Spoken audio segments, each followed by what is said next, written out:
Okay, so last section of chapter 11 here.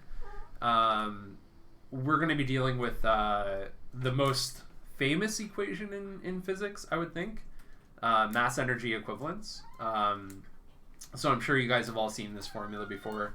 But before then, let's quickly backtrack a little bit and let's discuss what we were chatting about on Friday. So on Friday, we saw that just like we had relativistic time and relativistic length, we also had relativistic momentum. And so we developed this relativistic momentum equation.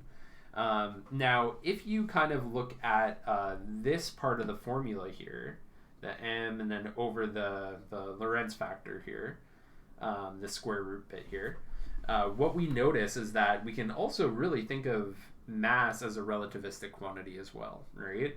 Because the speed here, the speed v, is just sort of like a fixed quantity, right? That's a variable, or that's a variable that we kind of set in a problem. That's just the relative speed between the two reference frames, right? And so what we're able to do is we're actually able to define the relativistic mass. So now even mass is dependent on what the velocity is. Now looking at this mass up here, we call that the rest mass, right? So the mass when the speed of the object is 0, okay? Now, using all the framework that we've kind of been developing for special relativity, Einstein was able to conclude that the total energy contained within a moving object actually depends on the speed that it's moving. So we have this equation for the total energy, okay? And we can see a piece of this here, right? So we see E total is equal to mc squared over this factor that we've been seeing come up again and again and again, right? And so this mc squared part actually allows us to define a rest energy, right? And there's our famous equation, E equals mc squared, okay? Now, essentially what this equation is telling us, well, first of all, this is the energy when the object is at rest, okay? So it's the total energy contained within an object that has mass when it's not moving at all, okay? And so this term is called the rest energy, okay? Now, what we can do is we can actually come up with a formula that allows us to determine the kinetic energy of an object, right? So the kinetic energy of an object, we simply define it by the total energy, take away the rest energy, okay? So mc squared over the Lorentz factor minus mc squared, all right? Now, this formula actually has some interesting implications, I would say, okay? And we might play around with Desmos here in a second. If we look at this energy formula here, we notice that when v approaches the speed of light, we can see that this thing, v squared over c squared, becomes closer and closer to 1, right? And so what we expect to happen here, we see that we have some sort of asymptote, right? Because when we have 1 minus 1, we're going to get something very, very close to 0. And so the kinetic energy of the object goes off to infinity, right? So let's quickly plot this to see what I'm talking about here. So I'm going to go into Desmos. Maybe, if it'll load. There we go, that's better. Okay, so let's plot something. Let's say we have a 2 kilogram mass, so 2 times c squared, so that's 2.99 times 10 to the 8 meters per second. So that's mc squared over the square root of 1 minus, so v squared. Let's say it's 0.99 c, so 99% the speed of light. Actually, let's not give it a value. Let's call it v, right? Because we're going to see what happens to the energy as v is increased, over 2.99 times 10 to the 8 squared. Oops. There we go. I think that formula looks good. Looks good. It looks good.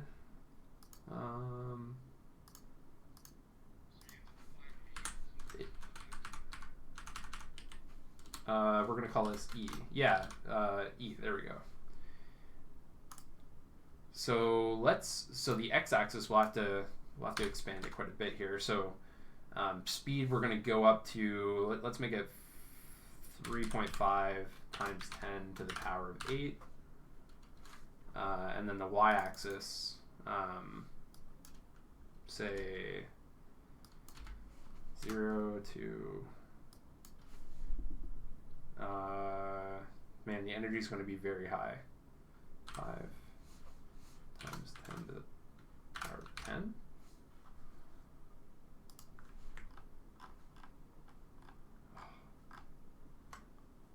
I should have planned this before. Darn. What values will our function take here?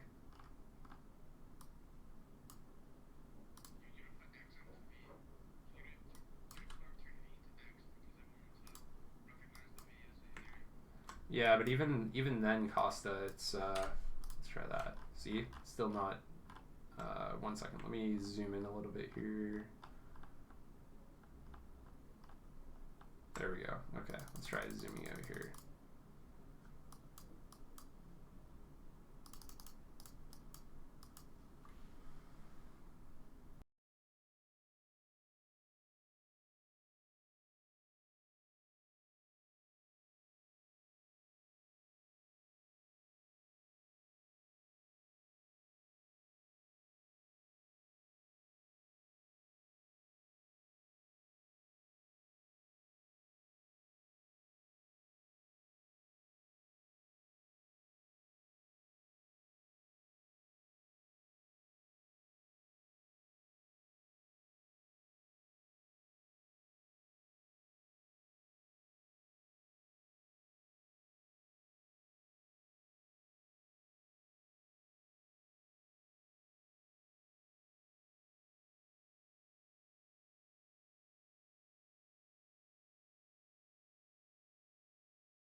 Okay, so let's keep going here. So yeah, essentially the whole purpose there was just to show that in order to get something moving at the speed of light, it requires a tremendous amount of energy to do so, right? And the heavier an object is, the more energy would be required to increase its. So the higher the mass is, the more energy would be required to increase its speed. Okay. So one interesting consequence of these formulas is that energy and mass are equivalent quantities. And so instead of just talking about conservation of energy, what we talk about is conservation of mass energy, because mass and energy are very much fundamentally linked together. Okay, and that's actually an interesting conundrum, right? So essentially, if we're able to convert a certain amount of mass into pure energy, that energy that's released is actually very significant Okay, so that's kind of what we're going to take a look at in these two example problems. All right. Okay, so let's give this a try here. So,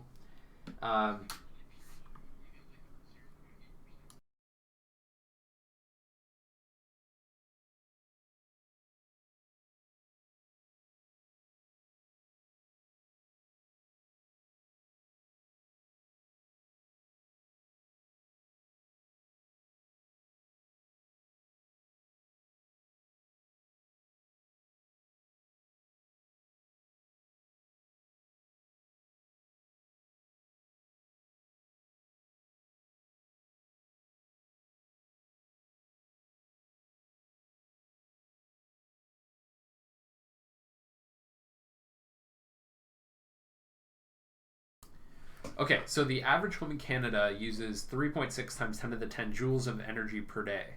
Now, we're dealing with a cabbage. This cabbage has a rest mass of 750 grams, so 0.750 kilograms. And we're imagining this cabbage can be converted completely into energy, okay?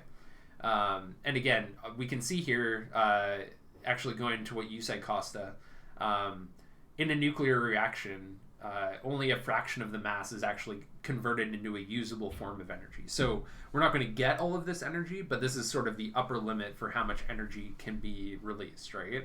If we were converting this entire cabbage into energy, all the mass of the cabbage gets converted 100% into usable electrical energy. So let's see what we'll get, right? So for part A here, determine how much energy is released by the cabbage if we were to convert it completely into a usable form of energy. Okay, so the rest energy contained within the cabbage is equal to mc squared. And we're just going to plug in our mass here. So 0.750 kilograms times our speed, 3.0 times 10 to the 8 squared. So let's see what we get when we do that.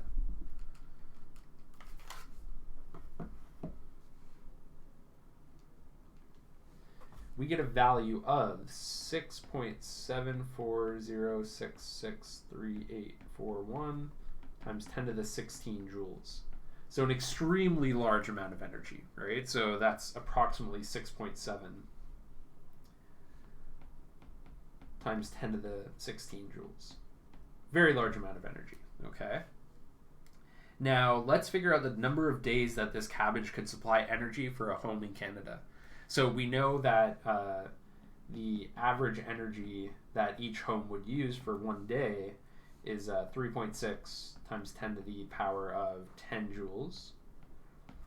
And so for part B, to figure out how many days this cabbage could power these homes, what we do is we take the total rest energy, which we found in part A, and divide it by the average energy being used by the homes, right? So 6.7 times 10 to the 16 over 3.6 times 10 to the 10. So the units here are joules and joules per day. So when we calculate this, we're really going to end up with just joules, right? Or sorry, just number of days. So 3.6 power of 10. So we get a value of 1,872,406.622 days. So this one cabbage, this one 750 gram cabbage, could power a home for 1.9 million days. So how many years is that? Over 365. That's about, to put it into perspective, about 5,130 years.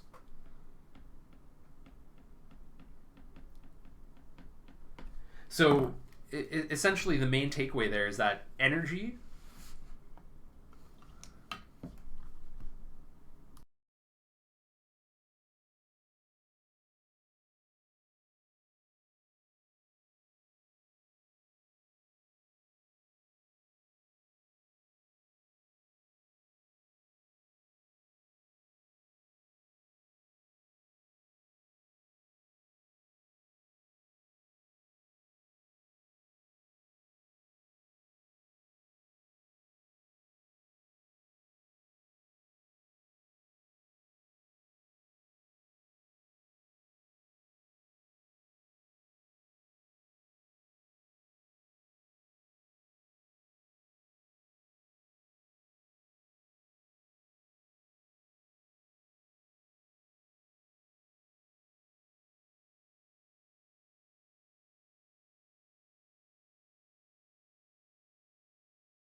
Okay, so this example is going to be a little bit different because we're actually going to introduce a unit. And again, perhaps you've seen this unit in grade 11, but the unit of electron volt. Okay, so one thing we realize is that the energy contained in subatomic particles is extremely tiny.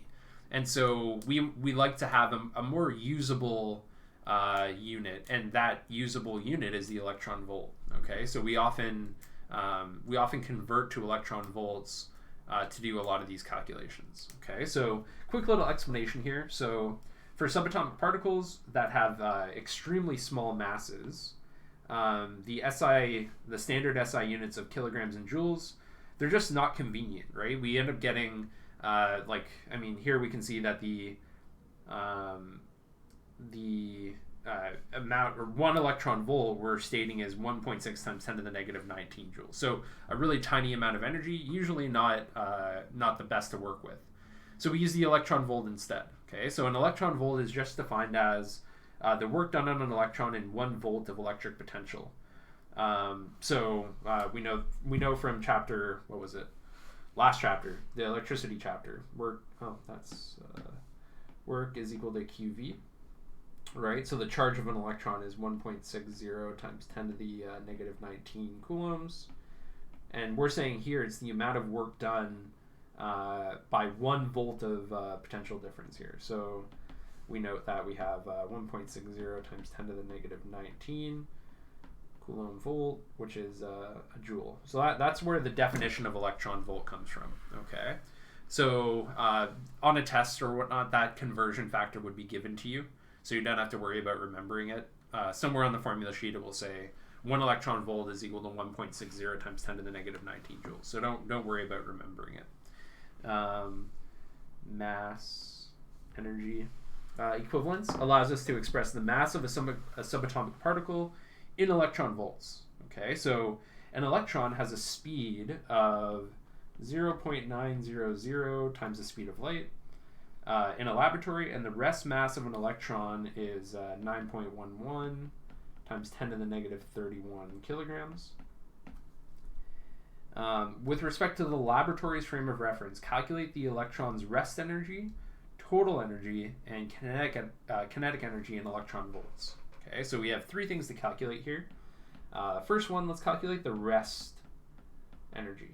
Okay, so rest energy, pretty straightforward. E is equal to mc squared. So let's plug it in and see what we get. So 9.11 times 10 to the negative 31 kilograms times 3.0 times 10 to the 8 meters per second squared.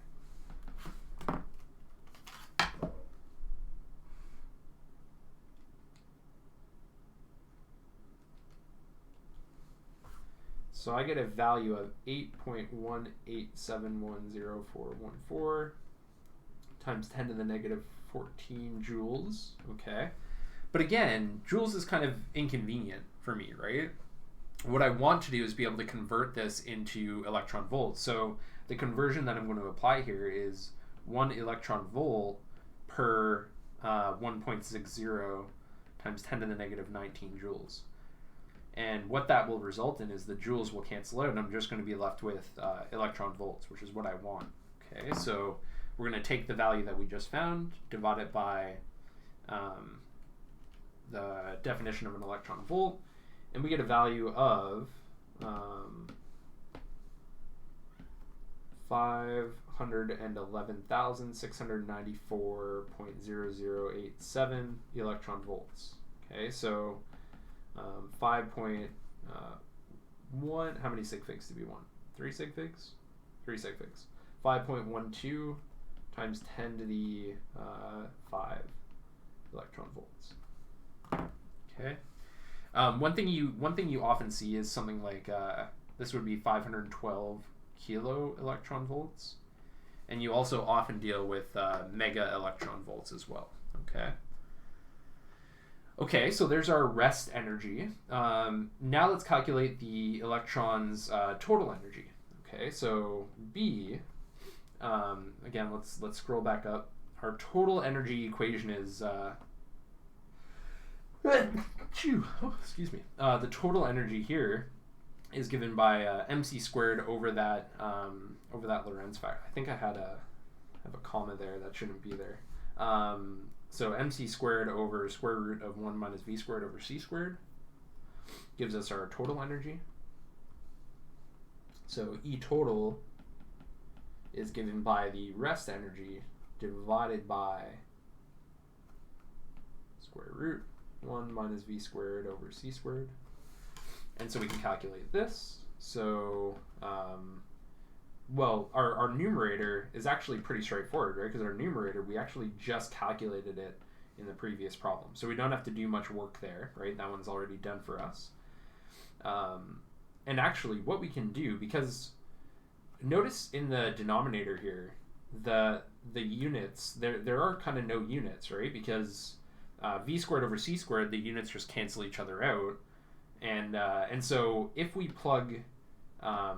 actually plug in our rest energy in terms of electron volts, then our final answer is just going to be in electron volts, which is what we want, right? So what we can do is just plug in, we don't have to use joules here, 694.0087 over our transformation factor. 1 minus, our speed was 0.9, so 0.900 c squared over c squared, and then the whole thing square rooted. All right, 511,694.0087 over square root 1 minus 0.9 squared. So I get a value of about 1.2 million, 1,173,906.565 electron volts. So approximately 1.17 times 10 to the 6 electron volts, or 1.17 mega electron volts. Okay. Now, finally, let's consider the kinetic energy of the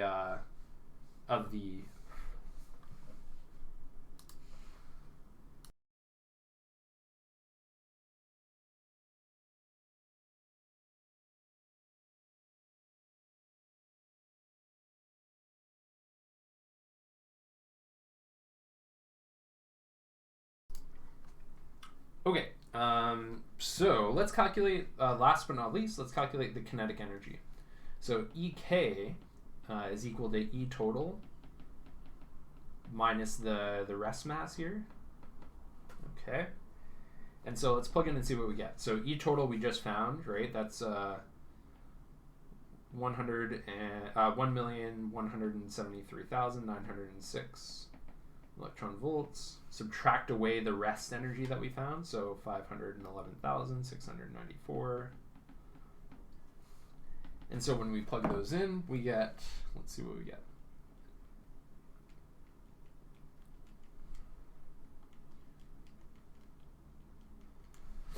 Get a value of 662,212.5563 electron volts, which is approximately 6.62 times 10 to the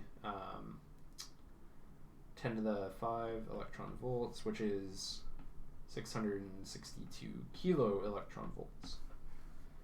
And that's it. That's all we got. I'll pause here. Any questions about that, or is it pretty straightforward?